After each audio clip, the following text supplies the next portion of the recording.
This case just took a chilling turn, and it could change everything. Police have now confirmed that Wiandre Pretorius, a former police reservist, has been identified as a person of interest in the murder of Marius van der Merwe, the man the country came to know as Witness D at the Madlanga Commission. A key witness. Silenced. Why was Witness D targeted? What did he know? And how does a former law enforcement officer fit into this picture? This revelation has sent shockwaves through the Commission and raised serious concerns about witness safety, inside knowledge, and possible interference at the highest levels. Stay with us, because as we unpack the details, this story becomes far more disturbing than anyone expected. Police have confirmed that a man implicated at the Madlanga Commission has taken his own life. 41-year-old Wiandre Pretorius allegedly shot himself at a filling station in Brakpan. This is in east of Johannesburg, in front of his partner. A police sergeant, Marius van der Merwe, who testified under the name of Witness D, implicated Pretorius in the murder of a man in April of 2022. On Thursday, he survived an attempt on his life outside his Boksburg home, where gunmen fired 16 bullets into his car. Police spokesperson Athlenda Mathe says investigations are currently underway, and this would be to determine the circumstances surrounding his death. Calvin Dludla is in Brakpan, standing by for us at this hour. So, Calvin, take us through the latest developments around the story. I understand you are outside the house there.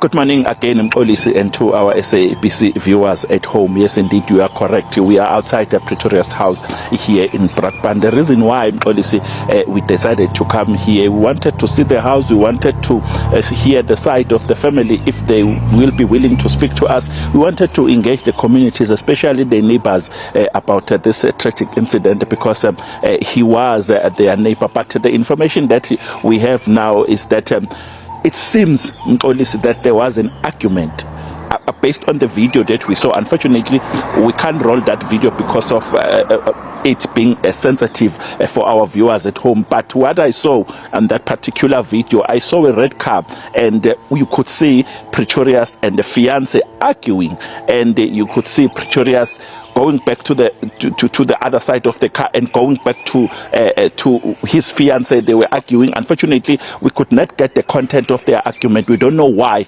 they were arguing, but you could see that they were arguing, and it was a strong argument by the look of it. And after that, you could see Pretorius pointing a firearm at his head, and he shot himself dead. You could see that it was just a one bullet, but police are still yet to confirm, about the content of the argument. But let me just step out of shot so that our video journalist will show you the house. It's quiet, gates are closed, they are locked, and the doors are locked. The cars are passing by as usual. We thought maybe we can be able to solicit a comment from the family, especially the fiance that was present when this tragic incident took place. But unfortunately, all these gates are locked, and unfortunately we can't find a person. But earlier when we arrived with Scott, I managed to speak to one of the residents here who was passing by. He stopped and he asked why you are here. I told him that you are here because of the tragic incident that took place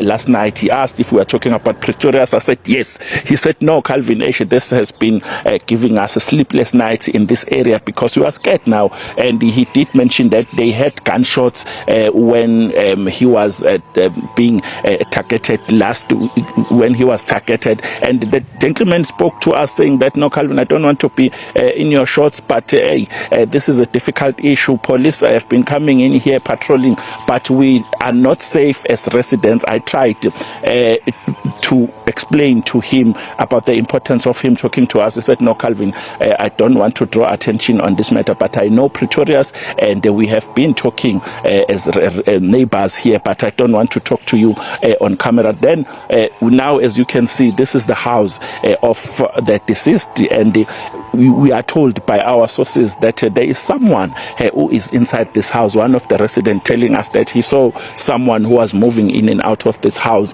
but the gates are locked. Maybe we can be able to see maybe someone who can be able to tell us more on what really it transpired. But just to refresh our viewers, the issue is about Pretorius. Viandre Pretorius, a 41-year-old male. He committed suicide at a filling station not far from where we are. You would remember that the man is implicated at the Madlanga Commission by the late witness D. He survived a hail of bullets, as I have mentioned. He was implicated by witness D, accusing him of involvement in the alleged murder of Emmanuel Mbenza, a crucial case that has drawn significant public scrutiny. And now we are here at his house trying to get more information and to get more clarity. We spoke to Brigadier Atlenda Mate Mkolisi, who speaks for SAPS nationally. She did confirm the incident, saying that they are still trying by all means to get more information, and she will be able to update us. Also, Mkolisi, we also spoke to the owner of the particular filling station, confirming the incident, saying that she was called by those who are working there, and she had to jump in and assist, but she said, no, Calvin, I don't want to close this filling station for today. The working police have confirmed that there is nothing that will happen to us. They will keep on patrolling here. She didn't want to also give us an interview, saying that no, not now, Calvin, I'm not ready for that, but we exchanged numbers in policy. I promise you we will be able to get her comment about this, because that's a filling station. You would imagine an incident like this happening in your business, drawing a lot of attention, especially from the media. But it's quiet in policy here. As I have mentioned, this is a Pretorius house. We wish we can be able to solicit comments from those who might be inside this house. As you are now outside the residence of the Pretorius, Calvin, you know, what you've said right now around the conversations you've had with some of the neighbors points to that being quite a tight-knit community. Just tell us or paint a picture for us just what kind of a neighborhood that is on any given day. As you can see, this is a suburb. Bulelani Scott is showing you.